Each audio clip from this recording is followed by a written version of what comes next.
इस दुनिया में तीन तरह के स्टूडेंट होते हैं। एक वो जो पढ़ते नहीं है, दूसरे वो जो पढ़ते हैं पर एग्जाम में एवरेज स्कोर करते हैं, लेकिन एक तीसरी कैटेगरी होती है जिसमें बच्चे स्ट्रेटेजिकली पढ़ते हैं और एग्जाम में आउटस्टैंडिंग रिजल्ट लाते हैं। ऐसा क्या सबसे बड़ा अंतर है कि स्टूडेंट मेहनत करने के बावजूद भी एवरेज रह जाते हैं? इस वीडियो में हम उन सभी रीजंस को कवर करेंगे जो आपकी एवरेज या बैड रिजल्ट का कारण है। साथ ही आपको ये बताएंगे कि कैसे आप उसे सुधार सकते हैं। पहला कारण है कि टारगेट उतना ही लो जितना आप संभाल सको।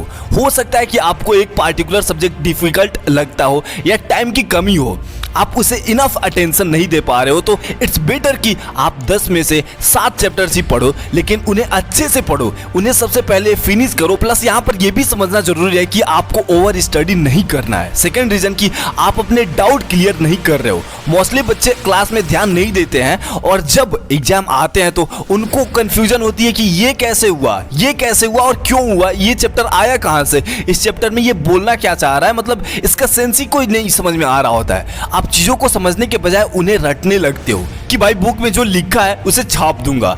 इससे आपको एग्जाम के वक्त वो इन्फॉर्मेशन ठीक से याद ही नहीं रहती है। क्यों? क्योंकि आपने उसे समझा ही नहीं है। जितना हो सके डाउट क्लियर करो, बार बार करो। जब आप एग्जाम के लिए पढ़ रहे हो तो आपके दिमाग में क्वेश्चन आते हैं। अगर आपने थोड़ी भी पढ़ाई नहीं की होगी तो आप एग्जाम में कंफ्यूज होंगे। मुझे समझ नहीं आता कि कैसे स्टूडेंट्स बिना प्लानिंग के एग्जाम की प्रिपरेशन करते हैं। आपकी प्लानिंग 6 महीने पहले से ही शुरू हो जानी चाहिए थी। अगर अब आप करोगे तो आपका सिलेबस फिनिश नहीं हो पाएगा। तो प्लानिंग से आप डिसिप्लिन रहते हो, आपकी प्रिपरेशन भी स्मूथ होती है। आपको पहले से ही अपनी तैयारी शुरू करनी चाहिए थी। मेक श्योर कि आप उन मिस्टेक्स को दोबारा रिपीट ना करें एंड उनके लिए अकॉर्डिंगली प्रिपेयरिंग करें। समटाइम स्टूडेंट्स ऐसी चीजों को जानते हुए भी लास्ट मोमेंट तक निगलेक्ट कर रहे होते हैं एंड फिर एग्जाम डेट पास आ जाने पर पछताते हैं कि जैसे मैंने प्रीवियस पॉइंट में कहा कि अगर आपके लिए स्टडी एक चैलेंज है तो आप इफेक्टिवली नहीं पढ़ रहे हो। इंफॉर्मेशन को बार बार रीड करने से आप उससे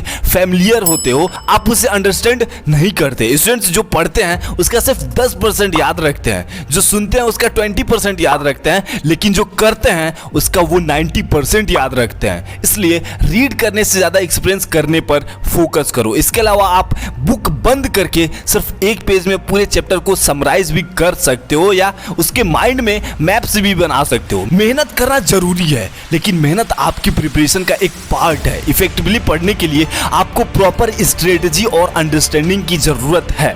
वीडियो अच्छी लगी तो लाइक करें एंड अपने सारे दोस्तों को शेयर कर दो यार। और अभी तक चैनल को सब्सक्राइब नहीं किया हो तो प्लीज चैनल को सब्सक्राइब कर लो। Thank you so much.